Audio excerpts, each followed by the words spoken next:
Good morning class. आज हम journal entries के आगे की कुछ और जर्नल एंट्रीज सीखेंगे। तो आज का हमारा टॉपिक है accounting entries for some specific transactions. Last class में मैंने आपको कुछ जर्नल एंट्रीज समझाई थी। अब कुछ एडवांस और जर्नल एंट्रीज हैं जिसे वन बाय वन हम डिस्कस करेंगे। पहला है when the total due amount is not recoverable. जब सपोज करो हमने किसी से पैसा लेना है और वो पैसा नहीं मिल रहा। एग्जाम्पल, बिजनेस है ये, इसने sold goods on credit 5000 to Ram. Ram को माल बेचा तो बिजनेस की बुक्स में राम कौन हुआ? डेटर। ठीक है, तो जब उसने माल बेचा तो सेल की एंट्री आपको लास्ट में सिखाई थी। राम से पैसा लेना है तो हमारी एसेट इंक्रीज होगी, तो राम डेबिट 5000। बिजनेस में रिवेन्यू जनरेट हुआ, रिवेन्यू इंक्रीज हो रहा है तो टू सेल्स क्रेडिट, तो Ram debit to sales account.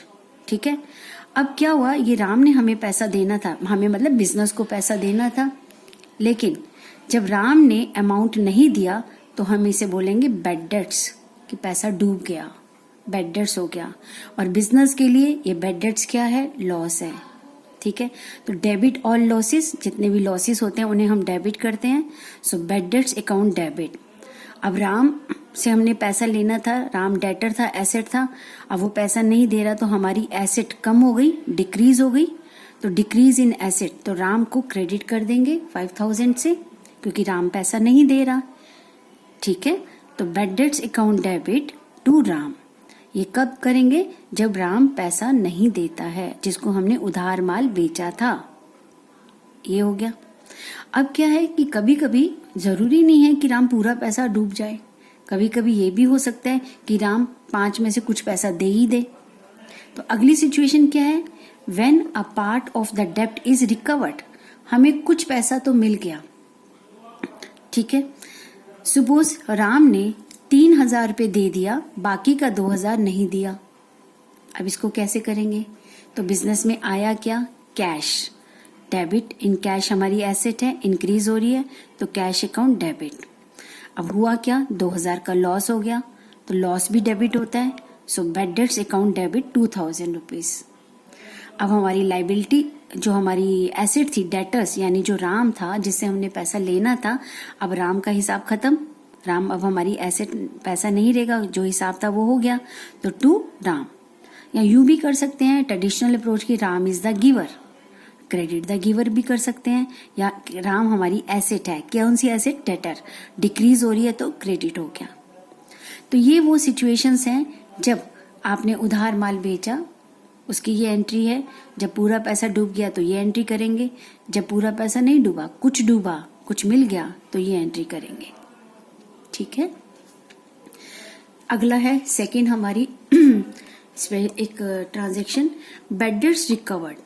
अब ये बैड डेट्स रिकवर्ड का मतलब है कि सपोज करो पिछले कुछ सालों में आपने किसी को उधार माल बेचा था और उसने पैसा नहीं दिया, तो हमने बैड डेट्स समझकर उसको राइट ऑफ कर दिया था, डूब गया था पैसा।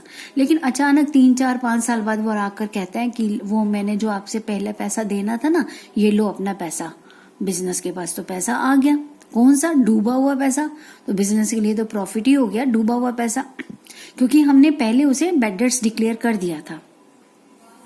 तो ऐसे में बिजनेस में आया क्या? कैश आया। ठीक है, तो एंट्री क्या करेंगे? Cash account debit 7000। डूबा हुआ पैसा मिला तो प्रॉफिट है, प्रॉफिट को क्या करते हैं? क्रेडिट करते हैं to bad debts recovered account. बच्चे एंट्री में रिकवर्ड वर्ड का लिखना बहुत जरूरी है। अगर बच्चे रिकवर्ड वर्ड नहीं लिखेंगे, सिर्फ बैड डेट्स लिखेंगे, तो एंट्री गलत हो जाएगी, क्योंकि बैड डेट्स सिर्फ लिखने का मतलब है पैसे का डूब जाना, that is a loss. Recovered का मतलब ही तो प्रॉफिट है, मिल गया, इसलिए उसको क्रेडिट करना है। ठीक है, तो एंट्री क्या होगी? Cash account debit to bad debts recovered account. ये कब होगी? जब डूबा हुआ पैसा हमें वापस मिलेगा, right. So bad debts recovered क्या हुआ? डूबा हुआ अमाउंट वापस मिला। एग्जाम्पल में मैंने लिख भी दिया है, 3-4 years back business 7000 bad debts हो गया था 3-4 साल पहले। अब अचानक उसने यानी डेटर्स ने अमाउंट दे दिया, तो डूबा हुआ पैसा मिल गया, तो आपकी ये जर्नल एंट्री होगी। ठीक। ठीक है। तो अभी हमने बैड डेट्स की एंट्री करी, बैड डेट्स रिकवर्ड की एंट्री करी। नेक्स्ट है हमारा बैंकिंग ट्रांजैक्शन। बैंकिंग ट्रांजैक्शन का क्या मतलब है बेटा? बिजनेस के अंदर जब भी कोई लेन देन या ट्रांजैक्शन होगा, उसके लिए या तो पैसा दिया जाएगा या लिया जाएगा अगर, तो वो बैंक के थ्रू होगा, यानी चेक से पेमेंट करेंगे और चेक ही रिसीव करेंगे। तो जब हमारी ट्रांजैक्शन में, लेन देन में जब पेमेंट की बात हो या पैसा मिलने की बात हो, तो बिजनेस को जब चेक से दिया जाता है, चेक से पेमेंट करेगा या लेगा, तो कहते हैं कि this is a banking transaction. जब बिजनेस में किसी भी ट्रांजैक्शन के लिए या तो चेक से पेमेंट की जाती है या चेक से अमाउंट रिसीव किया जाता है, ना कि कैश से, तो ये कहा जाता है कि all transactions are through banks, कि सारी ट्रांजैक्शंस बैंक के थ्रू हैं। तो ऐसे में मॉडर्न अप्रोच के हिसाब से बैंक एसेट है। अगर चेक मिल रहा है, बैंक बढ़ रहा है, तो इंक्रीज डेबिट करेंगे, और पैसा जा रहा है, बैंक से जा रहा है, तो ऐसे डिक्रीज हो रही है, ठीक है। तो बैंक बैलेंस डिक्रीज हो रहा है तो क्रेडिट करेंगे, राइट। तो जितनी भी ट्रांजैक्शंस हैं उसके लिए हमें ये देखना है। तो जब हम क्वेश्चन करेंगे तो ये चीज़ ध्यान रखनी है बेटा आपको कि बैंक से, इससे रिलेटेड कुछ आपको एग्जाम्पल्स बुक में दिए हुए हैं, आप उनको करेंगे, जो कि न्यू एडिशन बुक में पेज 8.28 पर गिवन है। आप उनको समझें, करें, जहाँ दिक्कत होगी फिर हम क्लास में उस पॉइंट पर डिस्कस करेंगे, ठीक है। नेक्स्ट आता है आपका, ये हमने पहले भी डिस्कस किया था, दोबारा से आया है ये वाला point, goods given as charity और डोनेशन। जब दान के रूप में, सपोज कीजिए आपका चावल का बिजनेस है या फर्नीचर का बिजनेस है, तो कहीं दान देना है किसी धर्मशाला में, तो आपने उस धर्मशाला में चावल दे दिया अपने गुड्स में से निकाल के दान में, या अपना फर्नीचर दे दिया, ठीक है। तो दान एक खर्चा है, सो चैरिटी लिखा होगा क्वेश्चन में तो चैरिटी लिखेंगे, डोनेशन लिखा होगा तो डोनेशन लिखेंगे। सो चैरिटी अकाउंट डेबिट या डोनेशन अकाउंट डेबिट टू, अब आपके गुड्स कम हो रहे हैं, परचेजेस कम हो रही हैं, तो टू परचेजेस अकाउंट, ठीक है। अगर क्वेश्चन में कैश या चेक से पेमेंट लिखा होगा तो हम क्या करेंगे, चैरिटी या डोनेशन अकाउंट डेबिट। अगर आपने कैश दिया तो टू कैश लिख देना, अगर आपने उस दान के रूप में चेक से पेमेंट करी है तो टू बैंक लिख देंगे, कैश की जगह बैंक आ जाएगा। ट्रांजैक्शंस बहुत सिंपल है, बस आपको अंडरस्टैंड करनी है, चीज़ों को समझना है, रटना नहीं है बेटा, ठीक है। नेक्स्ट ट्रांजैक्शन है, यस क्लास, नेक्स्ट ट्रांजैक्शन है हमारी डिस्ट्रीब्यूशन ऑफ गुड्स। अब यहाँ पर भी माल दिया जा रहा है बिजनेस में से एज सैंपल के रूप में। मैंने इसको लास्ट क्लास में भी एग्जांपल समझाया था कि सपोज मेरी शैम्पू बनाने की फैक्ट्री है और उसी शैम्पू में से मैंने 1-1 रुपए के, 2-2 रुपए के सैशे बनाए और फ्री में बांटे लोगों को एडवर्टाइजमेंट के लिए या अवेयरनेस के लिए। तो बिजनेस में से गुड्स तो कम हो गए ना, परचेजेस कम हो गई और एक तरह से ये खर्चा हो गया। तो इसमें हम क्या लिखेंगे, एडवर्टाइजमेंट एक्सपेंसेस लिख सकते हैं या सैंपल्स अकाउंट लिख सकते हैं, ठीक है। सेल को बढ़ाने के लिए ये एक तरह का खर्चा है। और टू परचेजेस अकाउंट, जब भी बिजनेस में से गुड्स जाएंगे तो हमारी परचेजेस कम होंगी, टू परचेजेस अकाउंट लिखा जाएगा, ठीक है बेटा। नेक्स्ट ये था हमारा ट्रांजैक्शन स्पेसिफिक 5। नेक्स्ट है लॉस ऑफ स्टॉक। गोडाउन में आपका माल पड़ा है या आपके बिजनेस में माल पड़ा है, स्टॉक में पड़ा है, तो उसका नुकसान हुआ, थेफ्ट, चोरी हो गई या आग लग गई। Loss of stock by theft और फायर, ठीक है। अब लॉस जो है बिजनेस को क्या करेगा, इसको डेबिट करेगा, और स्टॉक क्या है, परचेजेस यानी गुड्स। जब नुकसान होगा तो हमारी परचेजेस कम हो जाएंगी, परचेजेस जब कम होती हैं तो क्रेडिट करते हैं। लॉस क्या है, डेबिट और लॉसेस आपको रूल्स याद होंगे। तो यहाँ मैंने एग्जांपल लिया 10,000 का गुड्स था जिसको चोरी लगने से या आग लगने से नुकसान हो गया, तो नुकसान को डेबिट करेंगे। Loss of stock by theft या fire account debit to purchases account, तो यहाँ पर हमने परचेजेस अकाउंट कर दिया, क्रेडिट कम हो गए। अगर बिजनेस ने स्टॉक की इंश्योरेंस करा रखी है, क्योंकि हर बिजनेस इंश्योरेंस कराएगा रिस्क को कवर करने के लिए, तो ये नुकसान होने पर अगर हमें इंश्योरेंस कंपनी को बताना पड़ेगा, क्लेम करना पड़ेगा। तो जब हम इंश्योरेंस कंपनी को बताते हैं, क्लेम करते हैं, तो इंश्योरेंस कंपनी से पैसा लेना है तो उसको डेबिट करेंगे, क्योंकि पैसा मिलना है तो एसेट हो गई, इंक्रीज इन एसेट। अभी मिला नहीं है, मिलना है, तो इंश्योरेंस कंपनी अकाउंट डेबिट 10,000। और ये लॉस फिर हमारा लॉस नहीं रहेगा, कैंसिल कर देंगे। यहाँ डेबिट किया है तो यहाँ क्रेडिट करेंगे। कब? जब हम इंश्योरेंस कंपनी हमें पैसा देना है, उसको क्लेम करा। तो यह नरेशन जरा ध्यान से सुनिए और समझिए। Being the insurance claim lodged with the insurance company, जब हम अपनी क्लेम डालते हैं कि हमारा नुकसान है, ये डॉक्यूमेंट्स हैं, ये ऐसा ऐसा है, तो हमने क्लेम डाला। जैसे क्लेम डालते हैं उसकी भी एंट्री करते हैं कि हमने लेना है, अभी मिला नहीं है पैसा, बट हम उसको डेबिट कर रहे हैं कि आपसे लेना है। कौन सा पैसा है? ये जो ऊपर लॉस हुआ था, इसको हम कैंसिल कर रहे हैं। अब जब इंश्योरेंस कंपनी कहती है भी ठीक है, आपका क्लेम ठीक है, तो वो हमें पैसा देगी। पैसा कौन देगी? Insurance company. अगर इंश्योरेंस कंपनी पूरा अमाउंट दे देती है, ठीक है, तो बिजनेस में पैसा आएगा। चेक से देती है तो बैंक अकाउंट डेबिट, कैश देती है तो कैश। नॉर्मली बैंक से आता है। कौन है गिवर? ये हमारी एसेट थी, अब इसने पैसा दे दिया तो एसेट कम हो गई, ये गिवर भी हो गया। तो to insurance company, bank account debit to insurance company, being the insurance claim received from insurance company, हमें पैसा मिल गया। ठीक है, पहले लॉस हुआ एंट्री में, इस लॉस को हमने इंश्योरेंस कंपनी में डाला कि हमें पैसा दो। लॉस को ख़त्म किया इंश्योरेंस से मांग कर। इंश्योरेंस कंपनी जब पैसा देगी तो बिजनेस में पैसा आएगा। बैंक अकाउंट डेबिट किससे आएगा? Insurance company is the giver. ठीक है, बट कभी कभी क्या होता है बेटा कि जैसे यहाँ 10,000 का लॉस था, मैंने 10,000 रुपये मांगे, तो वो कंपनी कभी कभी पूरे 10,000 नहीं देती है। तो और क्या ऑप्शन हो सकता है हमारे पास? अगर इंश्योरेंस कंपनी क्लेम का पूरा अमाउंट नहीं देती है, एग्जाम्पल इंश्योरेंस कंपनी केवल 70% देती है, वो कहती है कि मैं तो केवल 10,000 का 70% दूंगी, तो 10,000 का 70% कितना आया? 7,000। अब यहाँ पर हमारे पास बैंक में कितना आया? 7,000, जबकि हमने 10,000 मांगे थे इंश्योरेंस कंपनी से, टू इंश्योरेंस कंपनी 10,000। ठीक है, लेकिन मिल रहे हैं 7,000। इसका मतलब हम बिजनेस को 3,000 का लॉस हो गया, तो यहाँ लिखेंगे लॉस ऑफ स्टॉक, कि हमारे को 3,000 का नुकसान हो गया। तो ये सारी इंटर रिलेटेड एंट्रीज, ये एंट्रीज बहुत ही इंपॉर्टेंट है बेटा, इसको बार बार देखो, समझो। पहले लॉस होने की, फिर इंश्योरेंस को क्लेम करने की, फिर इंश्योरेंस कंपनी पैसा देगी। अगर इंश्योरेंस कंपनी पूरा पैसा देगी तो ये वाली एंट्री करेंगे। अगर इंश्योरेंस कंपनी पूरा पैसा नहीं देगी, कुछ पैसा देगी, तो ये वाली एंट्री करेंगे। ठीक है, इसके बाद नेक्स्ट आता है ड्राइंग्स की एंट्री हम पहले भी समझ चुके हैं। ड्राइंग्स जब बिजनेस में से ओनर पर्सनल यूज़ के लिए कुछ ले जाता है, तो ड्राइंग्स कैपिटल अकाउंट से रिलेटेड है, यानी पर्सनल अकाउंट से।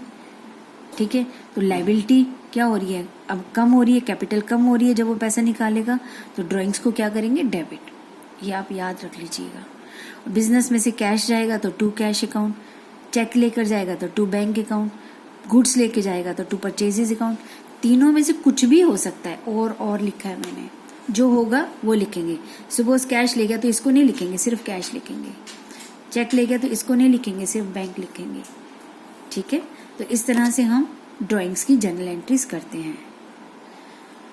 नेक्स्ट जर्नल एंट्री है हमारी बेटा परचेज ऑफ फिक्स्ड एसेट्स। जब बिजनेस के लिए कोई संपत्ति एसेट खरीदी जाती है तो बेटा हम उस एसेट का ही नाम लिखते हैं, ये बात याद रखिएगा। तो क्या एंट्री करेंगे?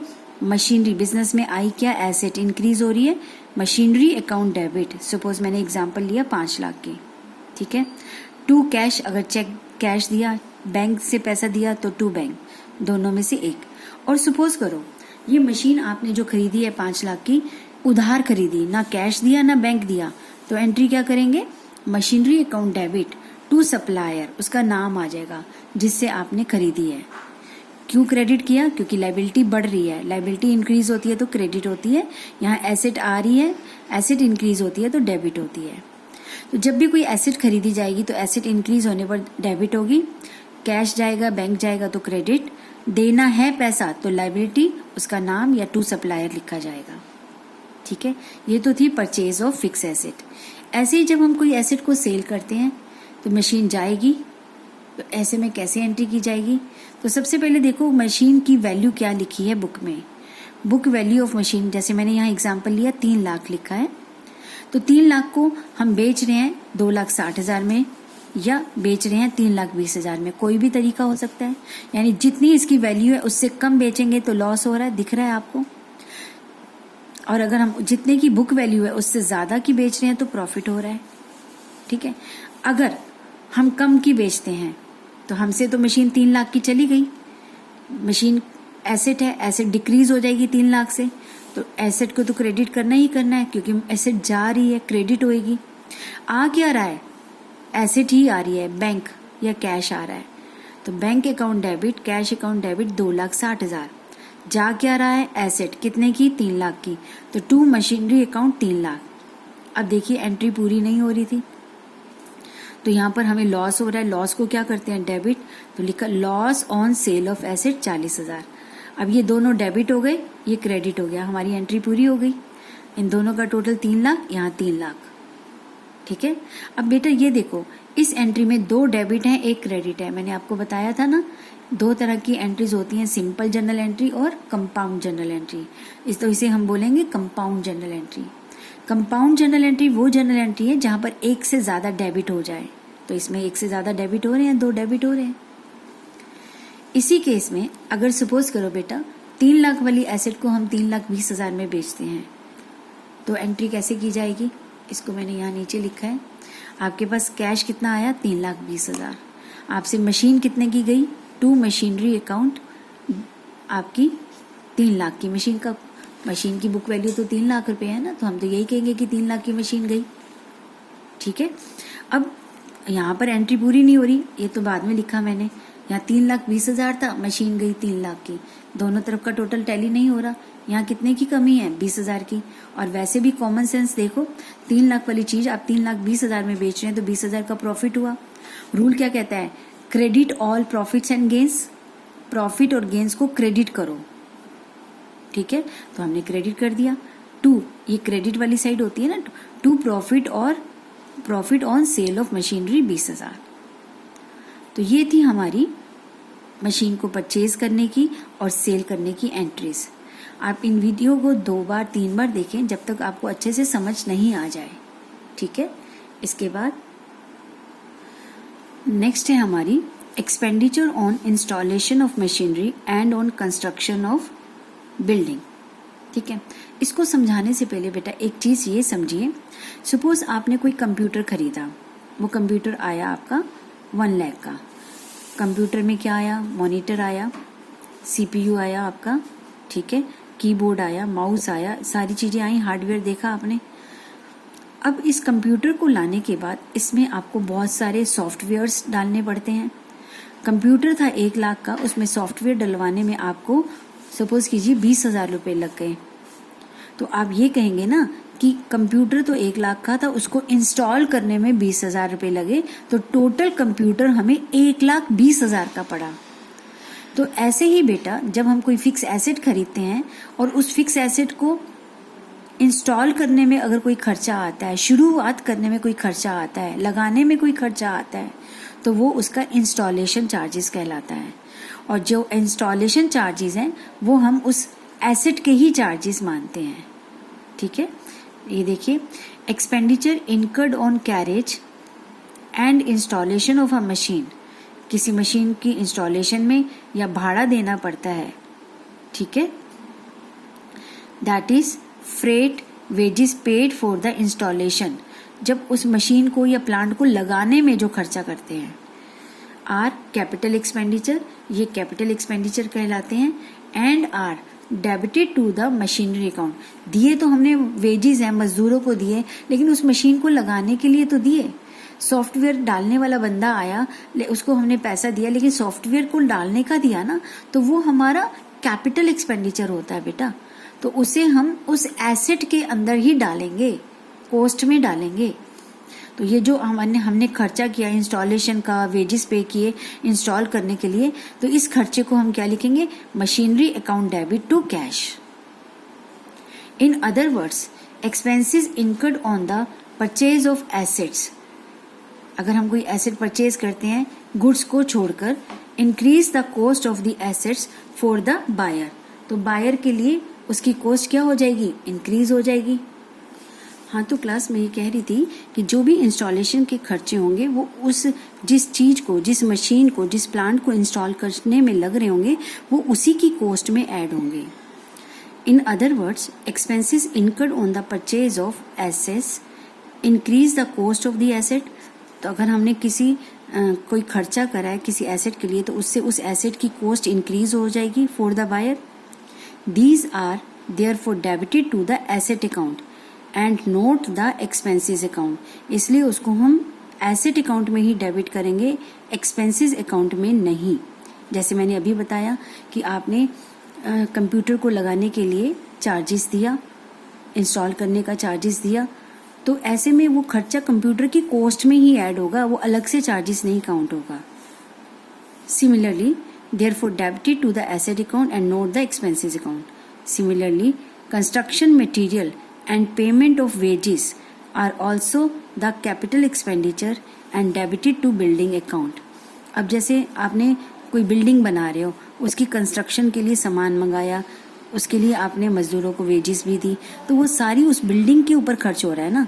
तो उस बिल्डिंग को बनाने के बाद जितना भी खर्चा आया तो हम कहेंगे बिल्डिंग की कॉस्ट इतनी आई बनाने में। तो ये जो खर्चे हैं, जब किसी एसेट को बनाने में, चालू करने में, लगाने में जो खर्चा आएगा वो उस एसेट का ही पार्ट माना जाएगा। तो हम उस सारे खर्चे को उस एसेट में, अगर मशीन है तो machine account debit to cash लिखेंगे, बिल्डिंग है तो building account debit to cash लिखेंगे, कंप्यूटर के ऊपर खर्चा किया तो कंप्यूटर डेबिट टू कैश। लेकिन फर्स्ट टाइम, बार बार नहीं। अब आपके पास कोई बिल्डिंग ऑलरेडी बनी हुई है, अब उस बिल्डिंग को आप थोड़ा सा रिपेयर करा रहे हैं, पुरानी हो गई है, आपने सामान खरीदा, तो वो उसका इंस्टॉलेशन नहीं है, वो उसकी कॉस्ट में ऐड नहीं होगा, क्योंकि वो तो आप उसको यूज कर रहे हो, यूज करते करते खराब हो गई तो आप रिपेयर कर रहे हो। यहाँ वो मशीनरी के खर्चे में ऐड नहीं होगा या बिल्डिंग के खर्चे में ऐड नहीं होगा। हाँ, फर्स्ट टाइम जब आप किसी बिल्डिंग को बनाते हो तो खर्चा करते हो तो वो उसकी कॉस्ट में ऐड होगा। ये पॉइंट बहुत इंपॉर्टेंट है, थ्योरी के पॉइंट ऑफ व्यू से भी और प्रैक्टिकल के पॉइंट ऑफ व्यू से भी। ठीक है, इसके न्यूमेरिकल्स जब हम आएंगे तो इसको करेंगे। चलिए, इसमें शायद एक पॉइंट है भी, जैसे लिखा है paid in cash for installation of a machinery. एक मशीन को लगाने में खर्चा आया, कितना खर्चा आया, 50,000 रुपये आया। ठीक है, एक मिनट, पहले दूसरा 2,500 रुपीज आया। तो इसका एंट्री क्या होगी, मशीन को लगाने के लिए मशीनरी अकाउंट डेबिट, उसी की ऐड में आ गया टू कैश अकाउंट। ठीक है, अब बेटा कुछ जनरल एंट्रीज और रह गई हैं जिसे हम नेक्स्ट क्लास में करेंगे। थैंक यू बेटा।